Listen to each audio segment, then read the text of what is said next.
এটা প্ৰশ্ন হ'ব পাৰে সাধাৰণ এজন মানুহৰ কাৰণে, কেনেকৈ ইয়া সম্ভৱ হ'ব?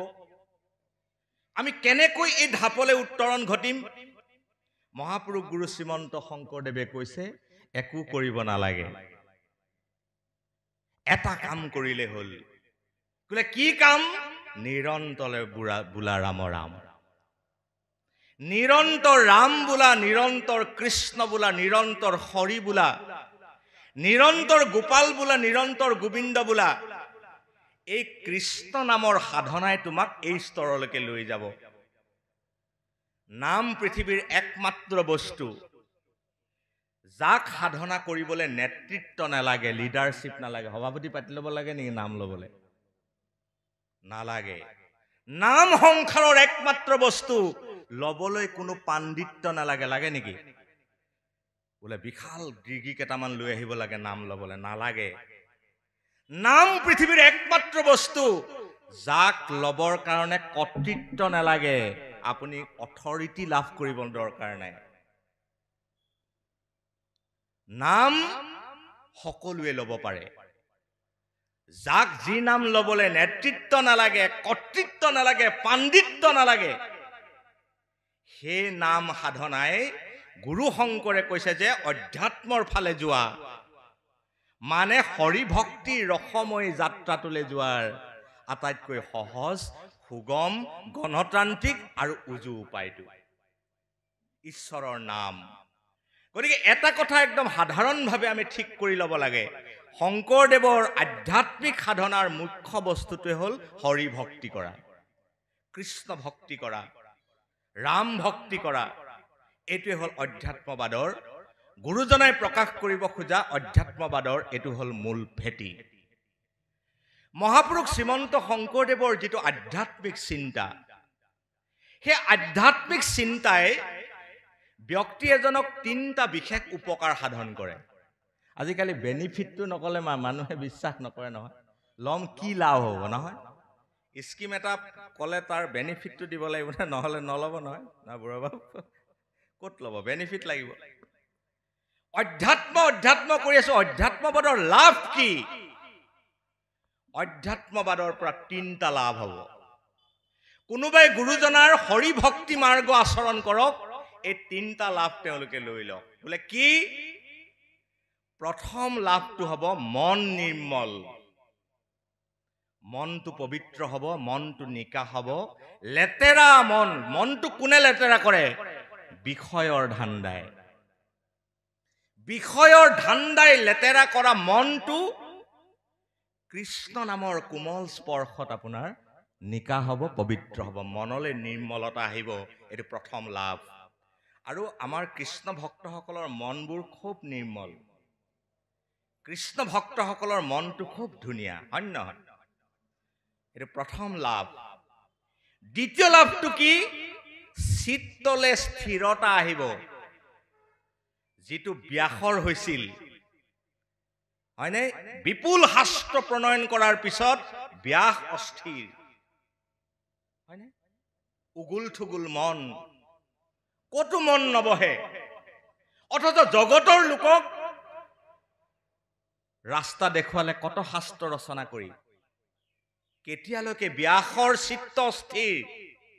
যেতিয়ালৈকে ভগৱত কৃপাৰ লগত, ভগৱত পন্থাৰ লগত, ভগৱত মাৰ্গৰ লগত, ভাগৱতৰ লগত প্ৰত্যক্ষ সম্বন্ধ যেতিয়ালৈকে নঘটিছিল, হয়নে কথাটো? গতিকে দ্বিতীয় মহালাভ কি? আধ্যাত্মিক শিক্ষাৰ চিত্তলে স্থিৰতা আহিব। আৰু চিত্ত স্থিৰ নোহোৱালৈকে বিবেক অস্থিৰ হৈ থাকে। চিত্ত অস্থিৰ হৈ থকালৈকে ইন্দ্ৰিয় অস্থিৰ হৈ থাকে। চিত্ত অস্থিৰ হৈ থকালৈকে আপুনি কৰ্তব্যত কেতিয়াও স্থিৰতা আনিব নোৱাৰে। গতিকে দ্বিতীয় মহালাভ, আধ্যাত্মিক চিন্তাই ব্যক্তিৰ চিত্তলে কি আনে? স্থিৰতা আনে। আৰু 3 নম্বৰ মহালাভ, এইটো কিন্তু মোৰ বাক্য নহয়, এইটো আচাৰ্য বিনোবাৰ পৰা মই ধাৰ কৰি কৈছো। 3 নম্বৰ মহালাভ, আনন্দক শুদ্ধ কৰে। বিনুৱাজীয়ে কৈছে সংসাৰত আটাইতকৈ টান কাম আনন্দখিনিক বিশুদ্ধ কৰাটো। আনন্দ চবেই ল'ব পাৰে, পশুবিলাকেও আনন্দ লৈছে, নাই লোৱা জানো? পশুৱে আনন্দ নলয় জানো? ইন্দ্ৰিয় সুখত মত্ত হৈ কিছুমান মানুহে আনন্দ লয়। গাহৰিয়ে বোকাতে লুতুৰি পুতুৰি হৈ আনন্দ পায়, নহয়? চবতে আনন্দ আছে। কোনোবাই গছ পুলি এটা ৰুই আনন্দ পায়, কোনোবাই ভাঙি থৈ আনন্দ পায়, কোনোবাই প্ৰশংসা কৰি আনন্দ পায়, কোনোবাই বদনাম গাই তাতকৈ বেছি অকণমান সুখ পায়, নহয়? আনন্দ লোৱাটো ডাঙৰ কথা নহয়, আনন্দ পোৱাটো ডাঙৰ কথা নহয়।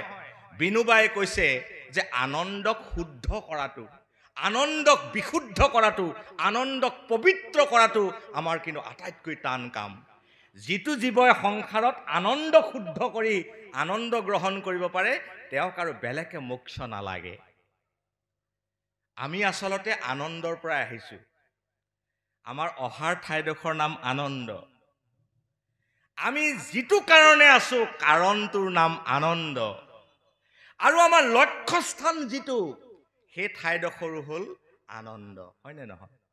উপনিষদে কৈছে আনন্দৰ পৰা যাত্ৰা, আনন্দৰ বাবে জীৱন, আৰু আনন্দৰ ওচৰলে পুনৰ যাত্ৰা, তাৰ নামেই জীৱন।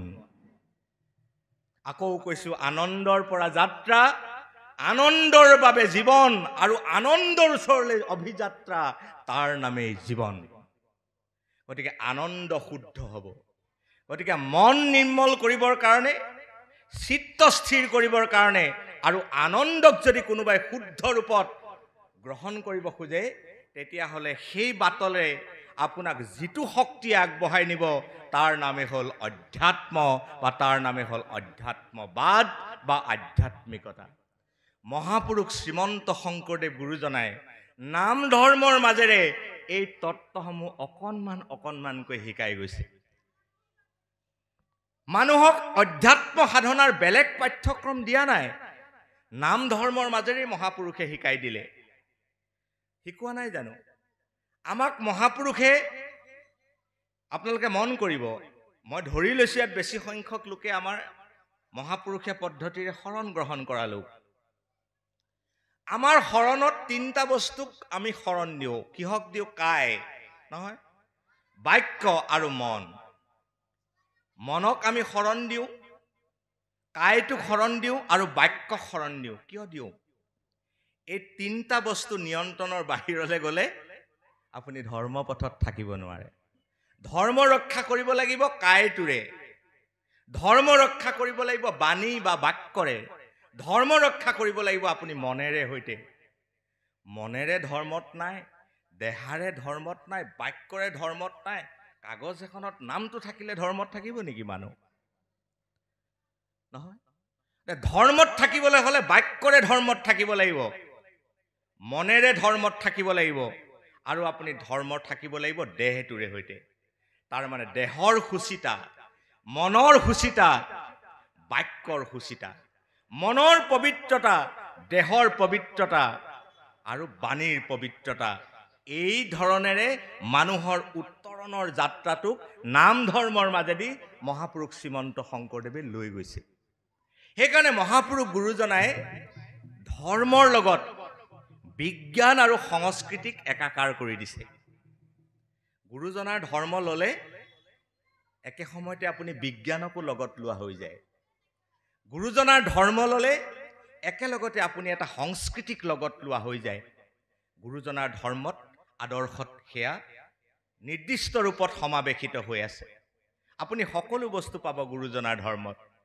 মই বেলেগ বেলেগ বক্তৃতাত কেতিয়াবা কৈছোঁ, আপুনি আমাৰ ধৰ্মটোত আপুনি স্বাস্থ্য বিজ্ঞানৰ পৰা মনোবিজ্ঞানলৈকে, নহয়, প্ৰকৃতি বিজ্ঞানৰ পৰা ব্ৰহ্মাণ্ড বিজ্ঞানলৈকে গুৰুজনাৰ ধৰ্মত আছে।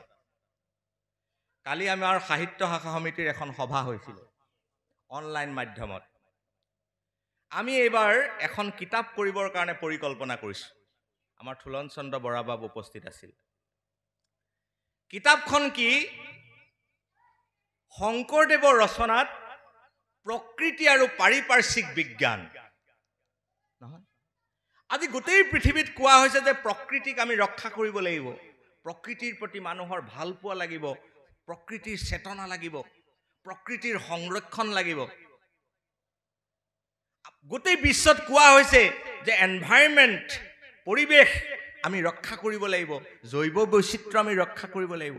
কিন্তু মহাপুৰুষ শ্ৰীমন্ত শংকৰদেৱে 500 বছৰৰ আগতেই সেই প্ৰকৃতি সংৰক্ষণৰ চেতনা, পাৰিপাৰ্শ্বিক বিজ্ঞানৰ চেতনা 500 বছৰৰ আগতেই মহাপুৰুষ শ্ৰীমন্ত শংকৰদেৱে দি থৈ গৈছে। তেওঁৰ ৰচনাৰ মাজত সেইখিনি সমাৱেশ ঘটাই থৈ গৈছে। আমি তাক মাত্ৰ উলিয়াই লৈ পুনৰবাৰ আমি চৰ্চালৈ নিব লাগে। গতিকে মহাপুৰুষ শ্ৰীমন্ত শংকৰদেৱ গুৰুজনাই ব্যক্তিৰ সমাজৰ সাৰ্বিক উত্তৰণৰ কাৰণে প্ৰয়োজন হোৱা এই আধ্যাত্মিক চেতনা নাম ধৰ্মৰ আদৰ্শৰ মাজেৰে মহাপুৰুষ শ্ৰীমন্ত শংকৰদেৱে সঞ্চাৰিত কৰি থৈ গৈছে। এতিয়া আমাৰ গভীৰ দায়িত্ব কোনখিনিত? আমাৰ ব্যক্তি জীৱনত তাক প্ৰয়োগ কৰাটো, ব্যক্তি জীৱনত তাক অনুশীলন কৰাটো, ব্যক্তি জীৱনত তাক উপলব্ধি কৰাটো আৰু ব্যক্তি জীৱনত তাক সাধনা কৰাৰ কাৰণে এটা পৰিৱেশ গঢ়ি তোলাটো। মই দুটা বিশেষ কথা দৃষ্টি আকৰ্ষণ কৰিব খুজিছোঁ।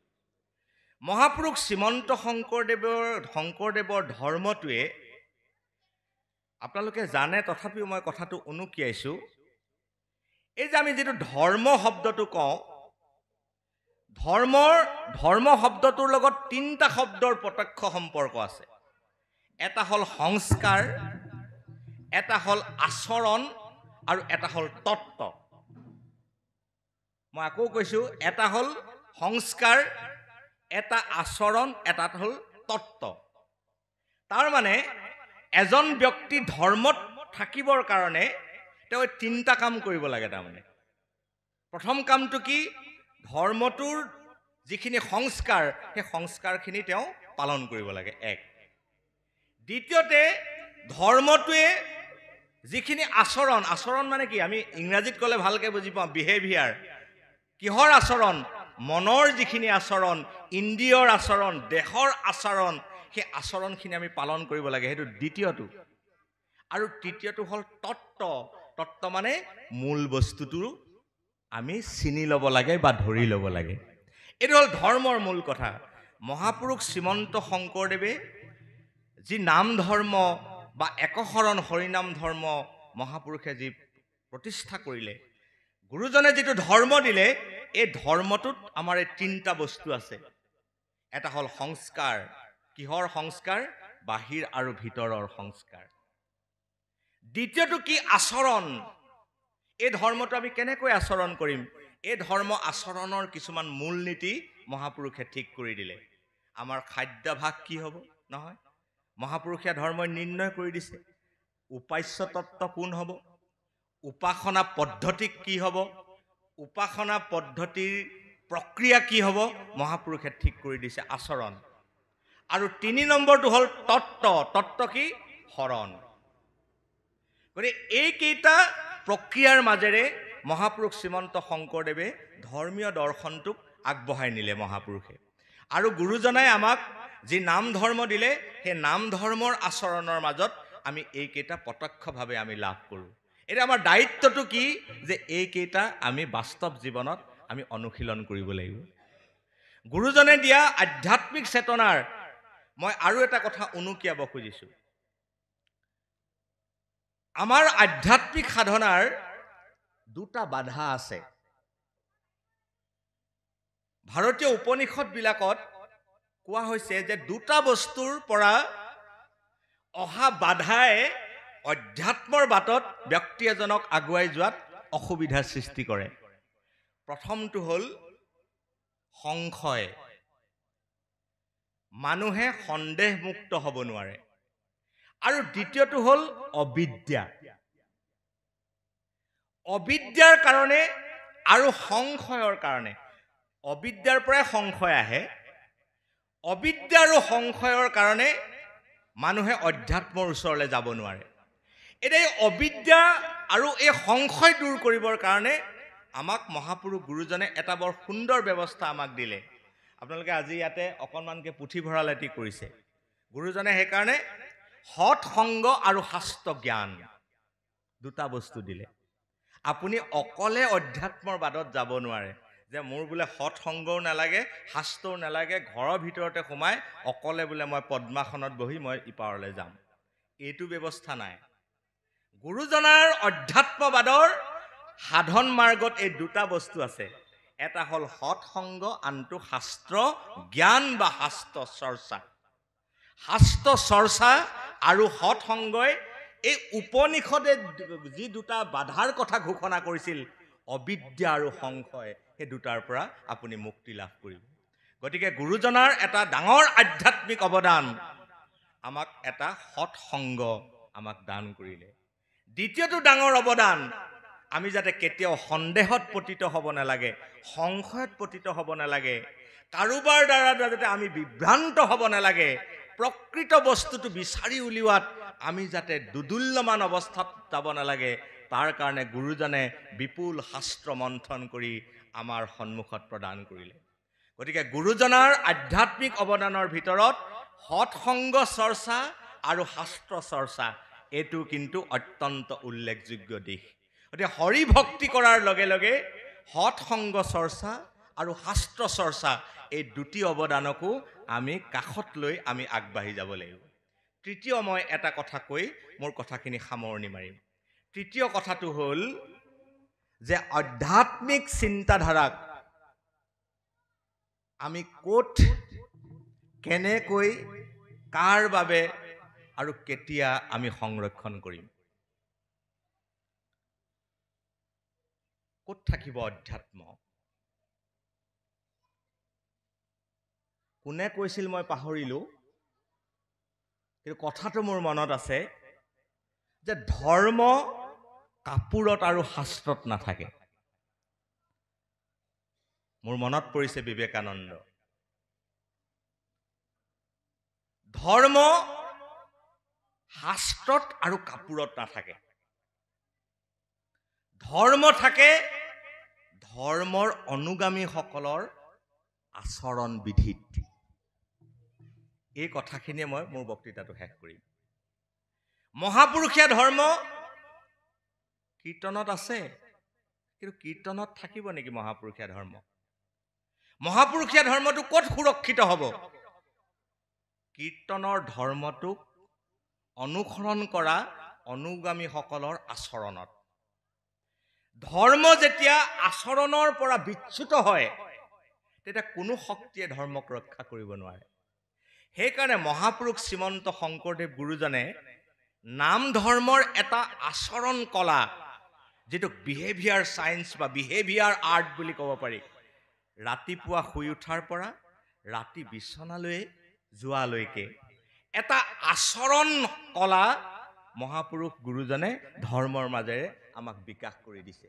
যে ৰাতিপুৱাটো আপুনি কেনেকৈ আৰম্ভ কৰিব, নহয়, দিনটো আপুনি কেনেকৈ পৰিচালিত কৰিব, জীৱনলৈ অহা গভীৰ সমস্যাক আপুনি কেনেকৈ মুখামুখি হ'ব, দুৰ্যোগৰ সময়ত কি কৰিব, সুযোগৰ সময়ত কি কৰিব, সম্পদ আহিলে আপুনি কি কৰিব, আপদ আহিলে আপুনি কি কৰিব, পালে আপুনি কি কৰিব, হেৰুৱালে আপুনি কি কৰিব, আশাত আপুনি কি কৰিব, নিৰাশাত আপুনি কি কৰিব, শূন্য হৈ গ'লে কি কৰিব, পূৰ্ণ হৈ গ'লে কি কৰিব। তাৰ কাৰণে মহাপুৰুষ গুৰুজনে আমাক এটা সুন্দৰ সূত্ৰ আৱিষ্কাৰ কৰি দিলে। সেই সূত্ৰটোৱে হ'ল একমাত্ৰ সূত্ৰ, সেই সূত্ৰটোৱে হ'ল অবিৰাম কৃষ্ণ নাম সাধনা। হয় শ্ৰৱণ কৰক, নহয় কীৰ্তন কৰক। হয় কীৰ্তন কৰিব পৰা নাই, শ্ৰৱণ কৰিব পৰা নাই, আপুনি স্মৰণ কৰক। মহাপুৰুষে কৈছে যে একলেও মাত্ৰ স্মৰই গোবিন্দ নাম, অকলে আপুনি স্মৰণ কৰক। আৰু এইটোৱে হ'ল গুৰুজনাৰ সৰ্বশ্ৰেষ্ঠ আধ্যাত্মিক অৱদান। বৰগীত শিকিলো, ভাওনা কৰিলো, নাম প্ৰসংগ কৰিলো, সকলো কৰাৰ পিছত এই মুখ্য কামটো যদি নকৰিলো, তেতিয়াহ'লে এই যাত্ৰাটো কিন্তু ব্যৰ্থ হ'ব। এতিয়া শংকৰদেৱক টুকুৰা টুকুৰকে লোৱা মানুহ বাঢ়িল। কাৰোবাক ভাওনা লাগে কৰিবলৈ, সেইকাৰণে ভাওনাখন ললে, কিন্তু নাম ধৰ্মটো নলয়। কাৰোবাক নাম গাবৰ কাৰণে, এতিয়াতো নাম আজিকালি য'তে ত'তে গায় আৰু, মানে নিমন্ত্ৰণহে লাগে, কোনো বিচাৰ নাই। নাম গাবৰ কাৰণে নাম লাগে, কীৰ্তনৰ নাম ললে, কিন্তু কীৰ্তনৰ ধৰ্মটো নলয়। সুৰ লগাই প্ৰাৰ্থনা গাবৰ কাৰণে ঘোষাখন ললে, কিন্তু ঘোষাই নিৰ্ণয় কৰি দিয়া ধৰ্মটো নলয়। বৰগীত পৰিৱেশন কৰিবলৈ বৰগীত কেইভাগ লাগে, গীত কেইটা ললে, কিন্তু বৰগীতে নিৰ্ণয় কৰি দিয়া ধৰ্মটো নলয়। এতিয়া শংকৰদেৱৰ অৱদানবিলাকক লাগে বোলে, কিন্তু আচল শংকৰদেৱ ক'ত আছে? শংকৰদেৱৰ সকলো অৱদানৰ মাজত থকা মূল বস্তুটোৱে হ'ল নাম ধৰ্ম, কৃষ্ণ ধৰ্ম, কৃষ্ণ তত্ত্ব। এই উপলব্ধিলে আমি আহিব লাগিব।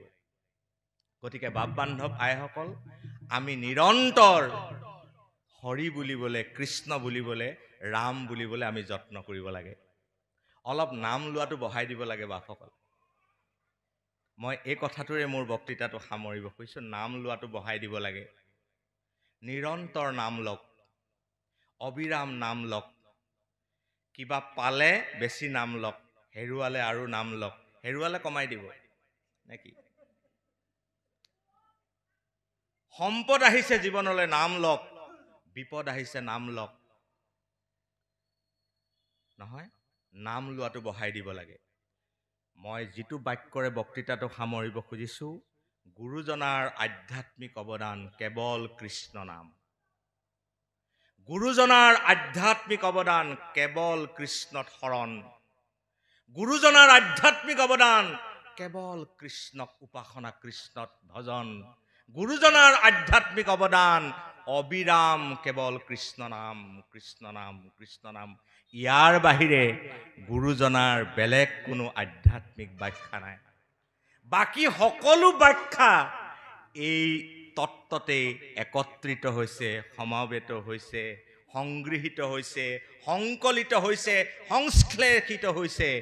গতিকে সেই তত্ত্বটোকে আমি বুজি তাতে আমি অৱগাহন কৰিব লাগে। কীৰ্তনৰ লক্ষ্যও সেইটোৱে, ডাকি বোলা ৰাম ৰাম, নহয়? ভাওনাৰ লক্ষ্য সেইটোৱে। ৰাম বিজয় চাবলৈ আহিল, যোৱাৰ সময়ত মহাপুৰুষে কৈছে, ৰাম বিজয় জু কৰাৱত নাট, তাহে ক মি লোক বৈকুণ্ঠৰ বাট। ভাবিছিলে আজি বিয়াখন চাম সীতাৰ, চালে, অসুৰ বধ চালে, চব ঠিক আছে, কিন্তু যোৱাৰ সময়ত লক্ষ্যটো যাতে মানুহে পাহৰি নাযায়, নাটক চাবলৈ আহিছিলো বুলি যাতে ঘূৰি যাব নোৱাৰে। মহাপুৰুষে ক'লে, ৰাম বিজয় জু কৰাৱত নাট, তাহে ক মি লোক বৈকুণ্ঠৰ বাট। ৰাম বিজয় নাটকখন যি কৰিব, তেওঁৰ বৈকুণ্ঠৰ দুৱাৰখন তেওঁৰ কাৰণে মুকলি হৈ যাব। সেইটো গুৰুত্বপূৰ্ণ কথা। গতিকে সকলোৰ লক্ষ্য সেইটোৱে। ভাগৱতো আৰম্ভ কৰিছে সেই কৃষ্ণক, ভাগৱত সামৰিছে সেই কৃষ্ণক, কীৰ্তন আৰম্ভ কৰিছে কৃষ্ণ স্তুতিৰে, সামৰিছে কৃষ্ণ স্তুতিৰে, প্ৰতিখন নাটক সামৰিছে, আৰম্ভ কৰিছে কৃষ্ণ বন্দনাৰে, সামৰিছে।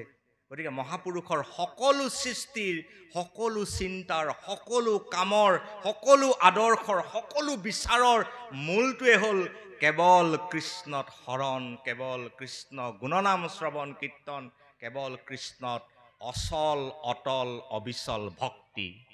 এইটোৱে হ'ল গুৰুজনাৰ অধ্যাত্মবাদৰ মূল বীজ মন্ত্ৰ। গতিকে বাপ বান্ধৱ আইসকল, এৰি আন কাম বোলা ৰাম ৰাম, এৰি আন কাম বোলা ৰাম ৰাম। জয় গুৰু শংকৰ অপৰাধ বিনাশ।